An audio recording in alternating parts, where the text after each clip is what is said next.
Okay, folks, welcome to the latest installment of Let's Fix Isom number 2. This one is called Look Who's Talking, and we are going to be going back to the segment on why did Isom quit, and in particular, Avery's recollection of his past experiences with Chadron. And if you recall that in that section, we had these orange caption boxes, and I attributed those caption boxes to Cedric, the tailor, who is giving Avery a kind of self help lecture. Now, I got some pushback on YouTube from Andy Rad Art 8498 saying that the orange boxes were actually Avery's thoughts, as indicated by the color and symbol. Now, I pushed back on that, saying that doesn't really make any sense for various reasons. And he said the same imagery is also used to reflect Avery's thoughts later. And that's the point where I said, oh crap, I could be wrong about this. Well, now I have to go back and revisit my earlier assumptions about why did I think Cedric was speaking in the first place? What is it that when those dialogue captions started appearing, I attributed them to Cedric rather than to Avery? Well, there's a few reasons. Reason number one is that Avery doesn't speak right away in this scene. The first time that we see Avery in his early days as Isom, he's rescuing a couple of kids by pulling this desk away and revealing their location so that he can lead them to safety. But he doesn't say anything by way of thought captions. Now, if Avery were actually the one narrating things in the later scenes, I would have expected to see something up front here, where Avery's giving his thoughts like, man, you don't know what it was like to be a hero back then, or some stuff. I mean, anything. But because Avery doesn't talk here, then when the caption boxes appear later on in the scene, it seems more reasonable to think those aren't coming from him. Now, reason number two is that the symbol is unfamiliar. That symbol is a stylized eye of some sort. However, it's not a stylized eye that we've seen anywhere else in the Isom issues so far. It's not the eye of Isom. It's not even the eye of this Isom. And what's more, it looks like there's a battle axe in the center. And who knows, maybe Cedric Taylor had once been some sort of superhero who wielded a battle axe, and maybe that's the reason for this symbol. So there's no real link between that stylized eye and Isom per se. Reason number three that I thought Cedric was speaking was because of the animated Isom number 2 trailer. In the Isom number 2 trailer, Cedric narrates. And what he narrates is very similar to what we see in the Isom panels in those caption boxes. You'll recall that in the animated trailer, we see Avery fighting Chadron, and then Cedric is narrating over that, giving kinds of advice. So why would we think that the comic would be any different?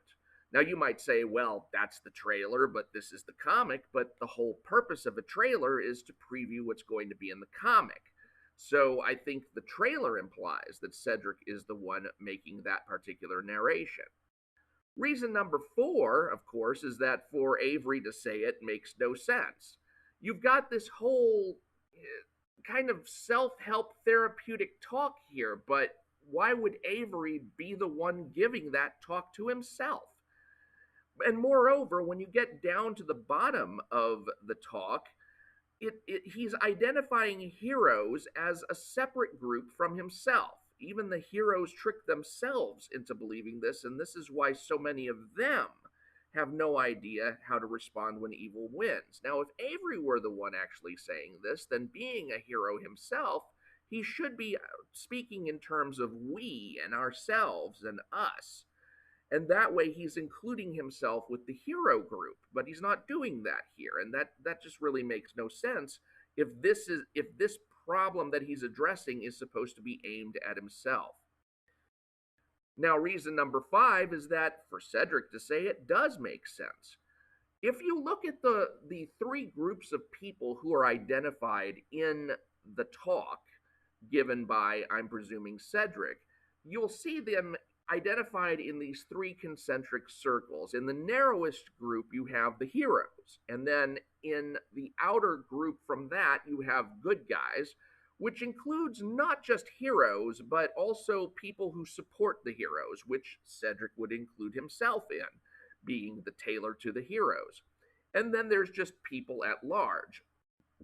So if you look and you map those three concentric circles onto this talk by Cedric, you'll see that they map quite readily. You can see the portions where he's referring to people at large and then referring to the good guys specifically, especially in the line where it says, "This is why so many of us are unprepared," and then separating himself out from that because he's not a hero himself. Even the heroes trick themselves into believing this, and this is why so many of them have no idea how to respond when evil wins. So you see the three delineations of people set forth clearly here. So the question is, who's actually talking? Well, I'm still going to go with Cedric for all the reasons mentioned before. But that leads us to ask, what happened? And I think there's a few possibilities there. Possibility number one is that a second caption style was forgotten, or it was just never defined. We have this caption style here, and perhaps this is something that, Eric and the letterer developed themselves together and then collaborated on and then established that as the caption style. But then it was completely forgotten that there would be two people speaking through those captions. And if you've ever seen a comic book script, it's going to look something like this. You have the page and the panel defined. You get a description of the scene. In this case, the old wizard confronts the monster on the stone bridge. And then you have the dialogue, like monster says, "Roar," and the wizard says, "You shall not pass." And then maybe you have a caption where the wizard is thinking, "I talked a good game, yeah, but I was peeing myself." And then on a later page, you would have a scene where the monster falls into the blackness of the pit and the monster goes, "Roar!" And then the monster thinks, "At this point, I thought maybe it was time to give up guarding dungeons." Now, since you only have the word caption to signify both of these, if you've only defined one caption style, then it perfectly makes sense to apply that same caption style to both captions, even though there's two people speaking, or two different people speaking, and therefore it's going to show up wrong on the page. So that's possibility number one. Possibility number two is that the quote marks indicate that Cedric is speaking. If you notice, there's quote marks beginning each of those, and I didn't put those in there. Those are actually all in the dialogue captions themselves that appear in the Shadran scene. So if we look at all of those captions as being Avery's communication to us of thoughts, but the quote marks indicate that Avery's thoughts are quoting someone else. And the only person who that could be would be Cedric. So Cedric is speaking to Avery, and Avery, through those caption boxes, is relating what he's quoting from Cedric to us. Now, there is, of course, a third possibility, and possibility three is that, Eric's writing is worse than we thought. But, I give Eric a lot of shit, and this is not one of those times where I want people to think that he's just all over the map on stuff. I don't really think this is the case. I think it's very much more likely possibility number two. Now, having established that, how do we fix this? Well, there's two possible fixes I can see. One of them is very low impact. Fix number one, Cedric addresses Avery by name. So in the very first line, let's just add the name Avery in there so we know that whoever is talking to Avery and that it's not Avery talking. So people wrongfully assume Avery, that we have it under control. And now we know that Avery is the person being spoken to rather than the speaker. Now, fix number two is a little bit more involved, but I think it actually would be better for the book, and that fix is Cedric gets his own caption style. So whatever it is that this is supposed to be, you could have this for Cedric's captions, and then Avery later in the book would get his own captions, which are just normal. So that is what I would respond to Andy Rad Art 8498. I'm sorry, I still don't buy it. I do think that Cedric is the speaker and has been all along in terms of that particular scene. Now, it could always happen that Eric July, in one of his live streams or in one of his videos, defines that Avery is the person speaking, in which case you would have to go with him because he is the author of the book. But in that case, you may as well just fling the book across the room because it makes no damn sense anymore. So I don't expect that'll happen. I think Eric July would confirm that Cedric is the one speaking through those panels, and hopefully, there's no further confusion there in future issues of Isom. But given the fact that we haven't seen much self-correction from all of what Eric July has heard and seen in the past of people reviewing his stuff, because I think he only listens to the positive reviews by and large, good luck with that. We're probably going to see more mistakes going into Isom number 3.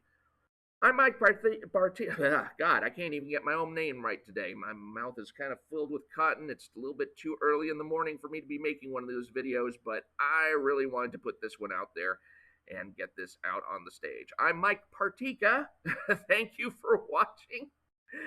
And please do subscribe so that you will get more notifications of more Isom number 2 videos. I know I've got at least one more in the tank that I'm ready to put together, and that may be it, though, because surprisingly, the last third of the book, or the last, I would say probably quarter of the book, went fairly smoothly, and I think that owes a lot to its not descending, actually transitioning into straight up superhero action. So it actually wound up being kind of an enjoyable last quarter of the book. So I may have some positive things to say for a change about Isom number 2 going towards this possibly last installment of the Let's Fix series. So thanks again for watching, and please do subscribe if you haven't already, and I will talk to you later.